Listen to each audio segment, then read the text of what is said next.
Welcome, everybody, to episode 33 Practical Psychology Today. My name is Joseph Wong. I'm one of the co hosts. Today, we are very happy to have Brittney Larsen from beautiful Nelson, British Columbia. Brittney is a BC mental health counselor.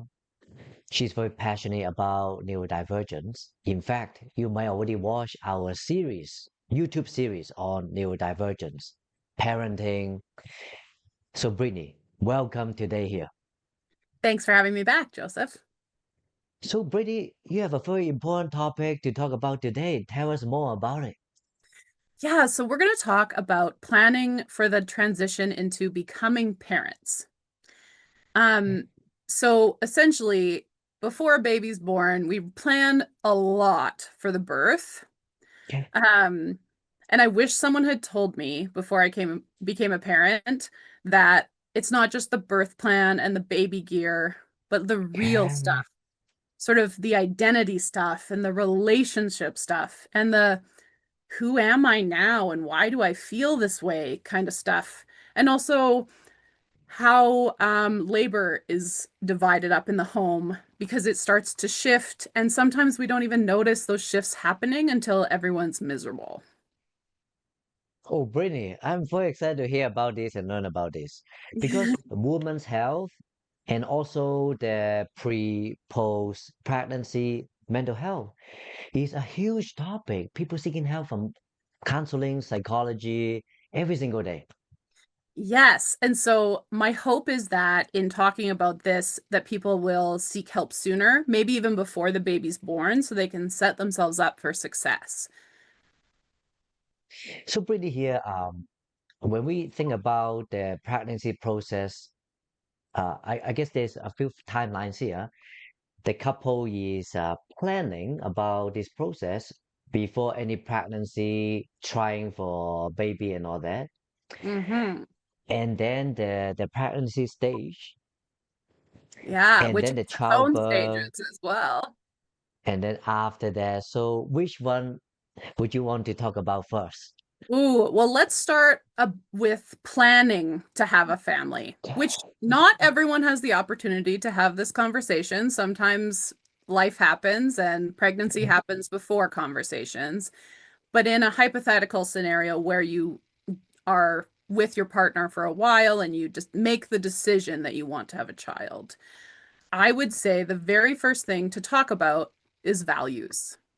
And values can range from like what is most important to you in life. It can range and it can include like how you envision yourself as parents or how parenting might look. And it's also important to talk about your own childhoods.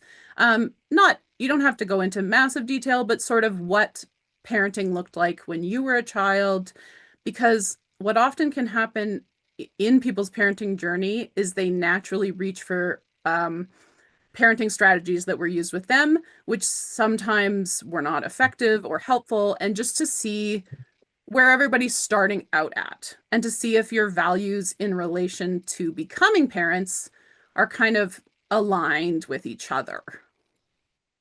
Oh, wow. So pretty, you're mentioning about the values. Mhm. And also a lot of people values also tie on to the childhood. They will be applying the strategies that they remember from childhood, which might or might not apply for today's society or settings or the Yeah, couple relationships. exactly. Because even parents say, my parents, they were pretty proactive in getting advice on the current most effective research for parenting. But that research has changed considerably since I was a child to when I became a parent. So when I would ask for advice from my parents, they would say, I don't think we should be giving you advice because everything has changed in a lot of ways and we know more now. And that will be true of each generation. Hey, so pretty, let's tell us what are some of the changes when you are discussing with your own parent to the parenting for your, I guess, the grandchildren. Yeah, well, the biggest change that has been noted, and this is more in parenting toddlers and from there on, is kids now are taught a bit more about their emotions and what they feel like in their bodies. So instead of reacting in a stop doing that sort of way, parents are now taught more to name the feeling. So you're feeling really mad right now. I can't let you hit. I can't let you say unkind words. So let's go over here, and you help them to regulate by Mhm. remaining calm yourself as best you can. So even that understanding of what emotions feel like in our bodies has been sort of a really pivotal understanding for my parents. And they've even said, they notice it in themselves now because of learning alongside their grandchildren, essentially. And that's true for me as well. A lot of, my parents may have taught me what my emotions were, but we didn't know sort of to teach what they feel like in the body. Because oftentimes, like with things like anger, when you're seeing anger, there's probably been many signals along the way to an explosion of people's emotions, especially as children, as they tend to do, where they've missed all these signals that were telling them in their physical body that something wasn't okay. And so, kind of teaching kids to recognize these signals early on, and also teaching parents that behaviors are communication and trying to find out what's happening underneath the behavior.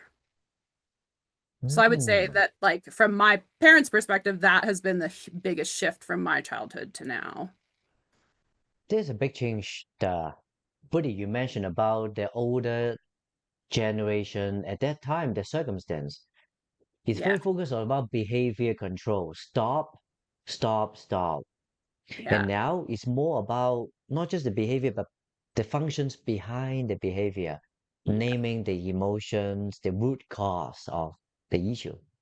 Yes, and um, there were lots of parts in my parenting journey. My kids are still in elementary school, so I'm still, you know, in my early days of parenting, but I have noticed a big shift because as toddlers, when I was engaged in like helping to co-regulate and naming their emotions, it didn't seem to be doing anything. Like they weren't able to notice it at that time. But because I put in the work in those early stages, now as early elementary school students, they're able to, even if it's in reflection, maybe it's not in the moment, they're able to say, I felt really overwhelmed in that moment and I didn't know what to do.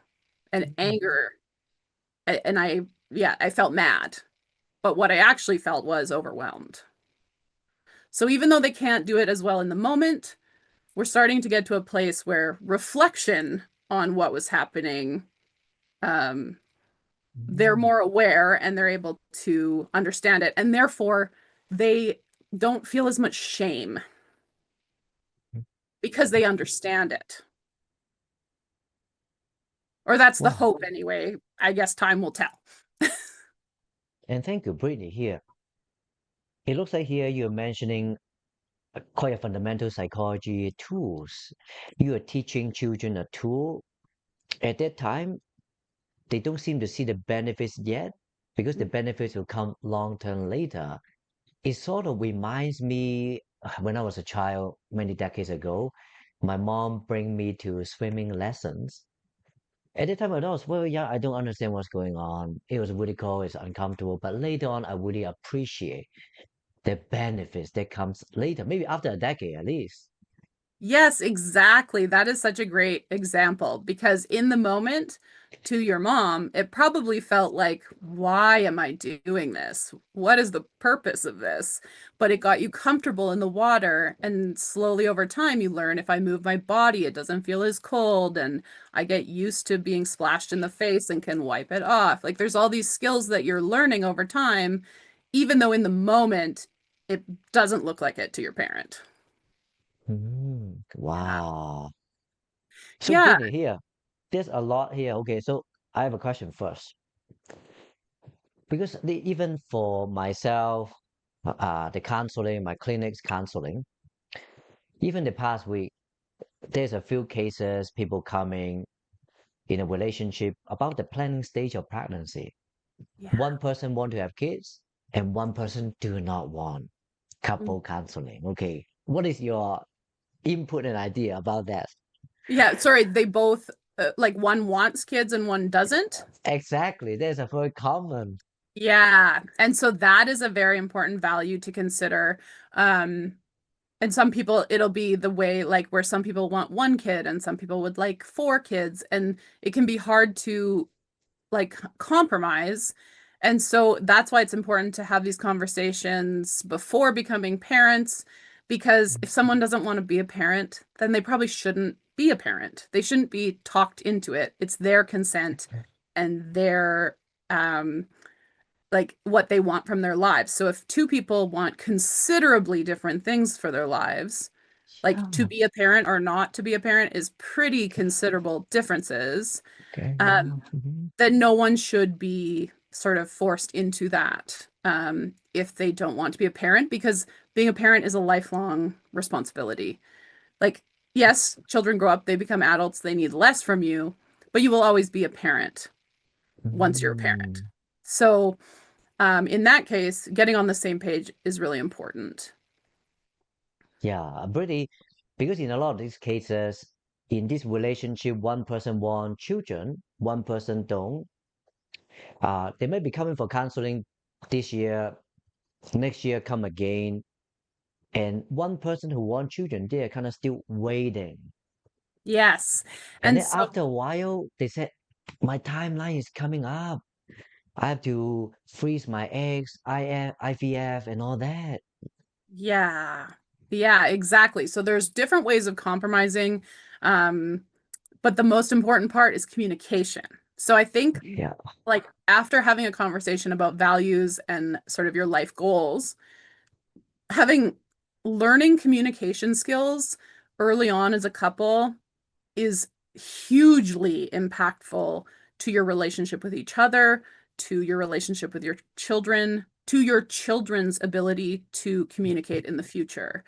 And it's interesting because communication is one of those things that sounds really simple, but when you care about other people, it's really hard because you're considering their feelings and your feelings and like the hypothetical children that don't exist yet feelings. And there's so many factors to consider that we can get swept up in that instead of communicating our needs and sort of addressing the problems. So, similar to things like trauma, avoiding actually makes symptoms of PTSD increase. And so, similar with communication, if you avoid having these conversations, it sets you up for some pretty big challenges in the future. Exactly, Brittany. A lot of this communication becomes taboo because when Hmm. they initiate, they escalate, they stop the conversation. Yes, exactly. And we have so much research about this season in life, but what can we actually do to walk into it more prepared is Hey, sort of, Brittany, yeah. from your experience here, can you tell us a little bit to educate the viewer and also myself too? For example, for some of these couple, let's say if they just ignore the issues, have children, what are some of the impact? Yes. So before having kids, really all we have to do, like we look at our own childhoods or what we hope parenthood will look like. And sort of, we're living in this sort of lens of expectations, Okay. expectations of what our kids will be like or what our how our partner will behave or how we will behave. I actually Mm. think for myself the hardest part was I expected way more from myself than was actually possible. Okay. um, which all of these things can create anxiety and Okay. sort of it can also chip away at your relationship with your partner and your relationship with yourself. Oh yeah, because if one partner they do not have the desire to have children, and then after the childbirth, they have a lot more added responsibilities. A lot more than you'd think. Exactly. And sometimes what can happen in those scenarios or in scenarios where both people wanted the Wow. children is that one parent is less involved than the other and a lot of the work Okay. falls onto one person. Some of this can be social, so like what you've seen your parents do growing up, you can just sort of fall into those roles without even recognizing that it's happening because it slowly happens over time. So say, a few decades or generations ago, it depends on the family, things were much more gendered than they are now in Western culture. So if you saw your father, and this is more for male or male identifying parents, if you saw your dad go to work and come home and then not do a whole lot other than that, you might not even know what you're supposed to be doing. So Mm. a lot of that mental work of figuring out what should be done falls to the other partner who might be making lists for people to do or keeping on top of all these tasks like does the baby have the right size clothes or have I scheduled this appointment or all this unseen mental work that's happening. And if it wasn't modeled for you as a kid, you won't naturally do it. It's something you have to learn how to do. So you can have the best intentions in the world and still notice yourself falling into these older patterns that don't fit your values.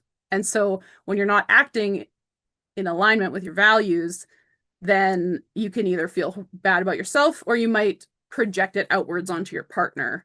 Like, why are you nagging me?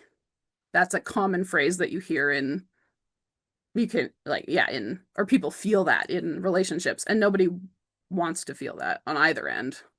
And I'm sure, Brittany, you interact a lot of parents on a daily basis. Yeah. I guess you must have seen some a parent, they really struggle because they didn't expect that, or they don't want to have kids, and now they're stuck.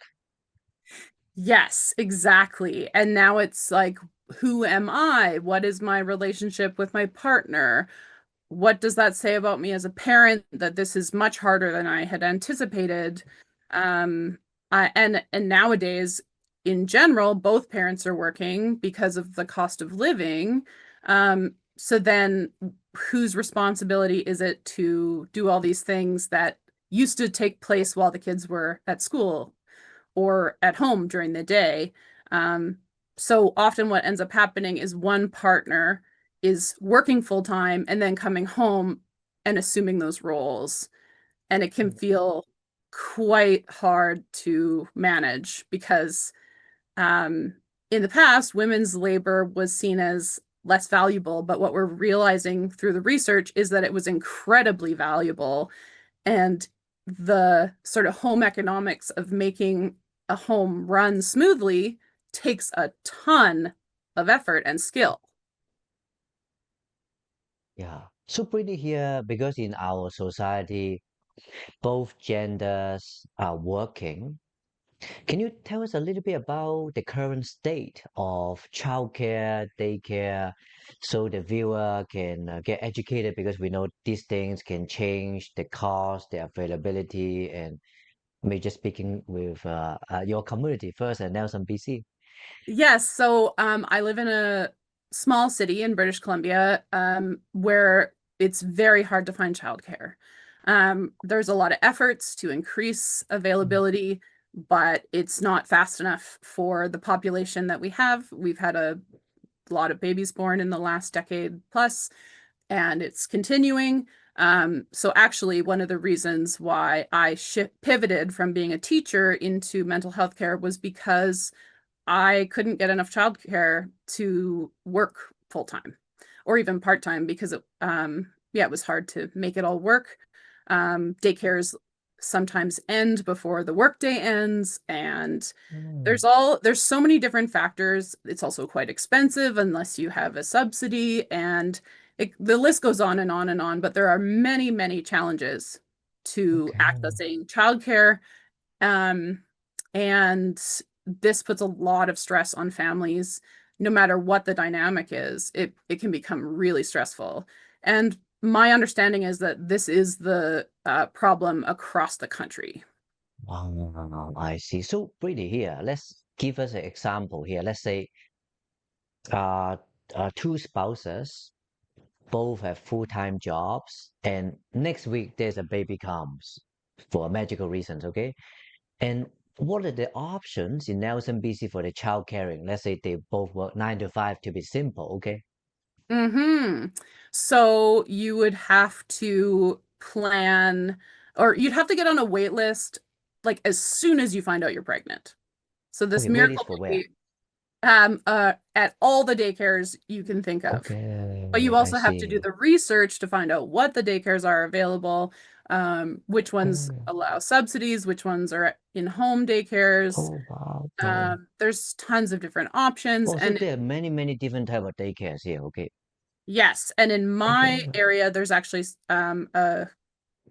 there's a program that is the childcare resource referral. So you can reach out to find a list of providers that are licensed. And Oh, I imagine that this is available in a lot of a lot of communities. And it can be really helpful to take some of the mental work, but then you have to apply early and you have to follow up because there's wait lists. okay. For myself, it's been a while since I was looking for childcare, but Mm, I was able to secure 1 day a week for my first child and then 2 days a week for my second child. Um, and you have to kind of work around that. And it was very challenging. oh, okay. So pretty here, can you tell us a little bit? Let's say somebody sign up for daycare and magically there's a spot.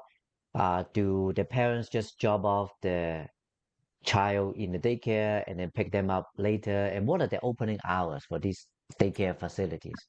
So this can widely vary. So some are set up for working parents where sort of you can drop off at sort of 6:30 or 7 onward and Wow, pick okay, up at, 5 or 5:30. But then okay. some places, actually probably more often than not, because of staffing challenges for that amount of time, is that you often will drop off your kid at 8:30 or 9 and pick them up at 4 or 4:30. And You're still so, at work. How yeah, is it possible? well, and when I was a teacher, my child, thankfully, their daycare opened at 8:30, but I'm supposed to be at work at 8. So during that time, I had a friend who was self-employed and was my neighbor who would take my son for that hour and drop him off at daycare so that I could get to work on time. But a lot of people Wow. don't have that resource of a friend who happens to have a schedule that will work. And so people try to find folks that they can hire to watch their kids for 1 hour in the morning and then like 2 hours at the end of the day. And that's not an ideal job for anyone. So not people don't really want that job. So in a way, some people will hire, I guess, a babysitter just to come in that Exactly. hour. It will be difficult to hire because also difficult to do that job too. You only get hired, get paid for 1 hour. Where are you gonna work? Exactly. Well, and in a Okay. lot of cases like mine, the person would have to drive my child and pick them up, so they'd have to have access Mm. to a vehicle or take the Oh transportation yeah. system if you live somewhere where that's more reliable. And um, yeah, there's so many factors. And in my life, this fell onto me, um, Mm. which was agreed upon because my spouse and I were able to discuss, and we decided Mm. that it was most appropriate. But there were many times where it still felt incredibly unfair, isolating, and exhausting, and really overwhelming because I wasn't able to, I sort of didn't have my own identity in the way that I thought I would as a parent, where I could still go to work. Oh, because you have to really adjust your work. And work is a big part of your socializations, chatting, and maybe even gossiping. We all need to gossip a little bit, right? Yeah. And in some ways, it was the chance to like use my brain for something other than providing needs to other people, like meeting other people's needs. He's so It was pretty more here. about me. We talk about the logistic of dropping off and picking up before it's difficult. Can you Mhm. tell us a little bit about the cost of daycare, the subsidy and all that for people who are planning this pregnancy here, okay? Yeah, so my information in my province might be a little bit outdated because I have lost track of like most up to date, but Okay. it in general, you're paying livable wages for people. So which of course, early childhood educators very much deserve more than what they make because Yeah. it's such a challenging job, and such a wonderful job that people commit themselves to. Um, but I recall paying sort of $200 a day. So in the end, there wasn't a whole lot of point in me working because you're $200 a day is a lot. It's expensive. for each child too. So if you have more than one, and this would depend on your region, and I mean, there's lots of, and I was able to access subsidies eventually, but there Mm. was sort of this, like, it was very complicated on what should we do Wow, as a family. $200 a day for 5 days is $1,000 a week. Yeah. And so a lot of Wow. people, it doesn't even make sense to work because for minimum wage, you'd be paying more for daycare than you would be Wow. making. So this sort of Okay. forces people out of the workforce, essentially. And how about the government subsidy? Because people heard the news, the $10 daycare or Yeah. whatever it is, how does it apply for this $200 a day? So that it's basically when I was accessing childcare before my kids went to school, pardon me, they were just starting to roll out that program. So they Okay. had some sites that had access to it, but of course, Oh, those sites were the most sought after and almost impossible to get a place in. I do believe that, like, my financial challenges that I was just discussing are not as much of a challenge anymore as more and more sites are approved for the $10 a day program. And there's so many wonderful advocates working in this area. But again, okay. sorting out the childcare largely falls onto one parent's shoulders. And as you can Okay. see from talking about this subject, there's a lot to consider, and you and I have barely scratched the surface right now. We just scratched one item here. We already talked for at least almost 30 minutes. Yeah.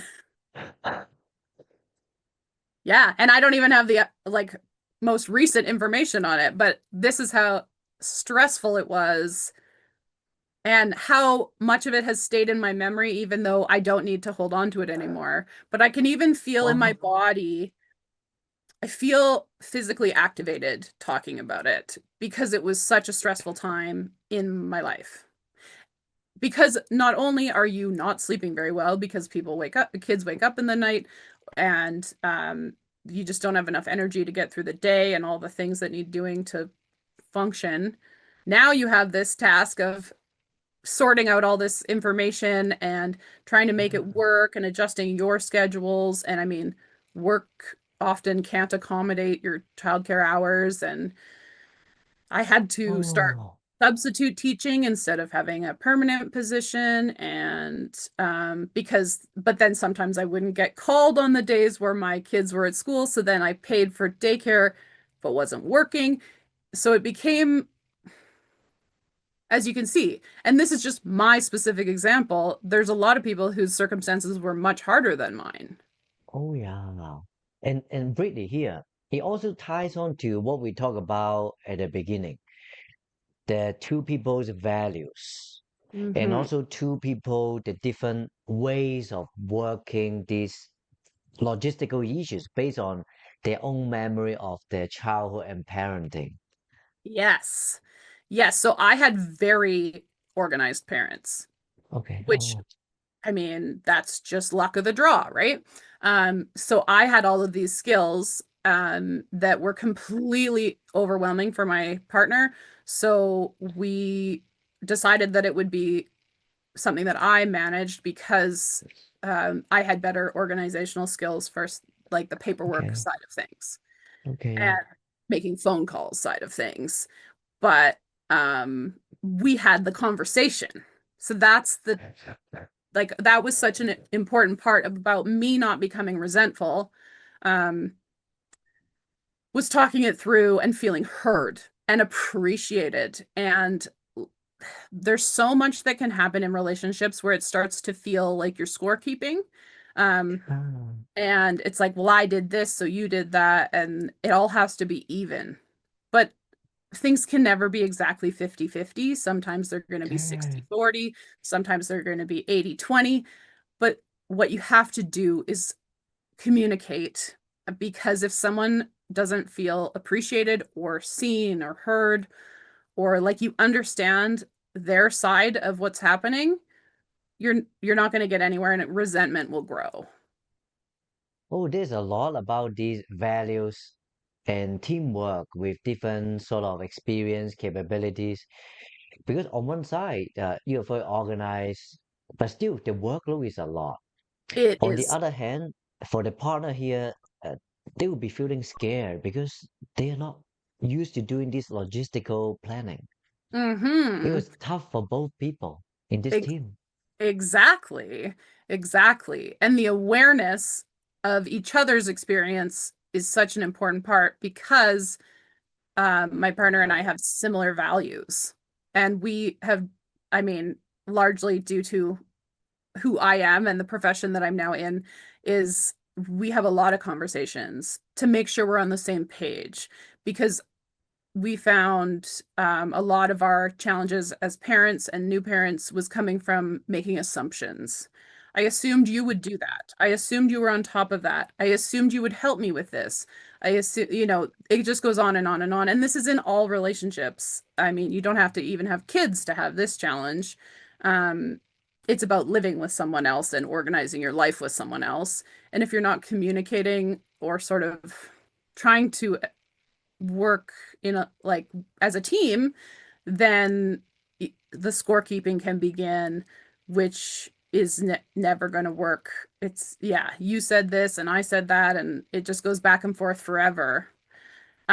Because the research, like out of the Gottman Institute, sort of, even though the fights are, they might look different on the surface, about 70% of fights, you're having the same fight over and over and over again for the rest of your relationship. So, learning how to understand what's happening, understand the cycle, and sort of learn how to ride through the frustrations of existing with another person are really important before there's a child in the mix, because that requires just next level um, coordination and communication. So practicing when it's just the two of you is really important. And it just sets your family Mm. up for success. And that's not to say those of you who are like listening to this and you already have kids and they're already, past some of the ages we've talked about, there you can always like come back to this and repair and become more resilient. There's never like an end date. It just means you might have some wounds to heal and some stuff to unpack. Well, so pretty today here we talk about a number of things here, values, childhood, and scorekeeping, logistical changes, about the first stage of just to plan about the parenting here. And we will talk more to continue this series. But before we end here, Brittany, what is one takeaway message you want to give to the viewers, to the public, to the fellow clinicians here? Yeah. Let's see. I think that everyone has the capacity to be a parent and a good partner if they want to be. And I also think that it's important to remember that you cannot control another person.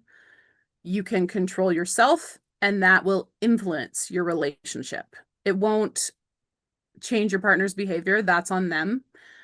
So all you can be in control of is yourself, and make sure you're having these conversations and learning the skills.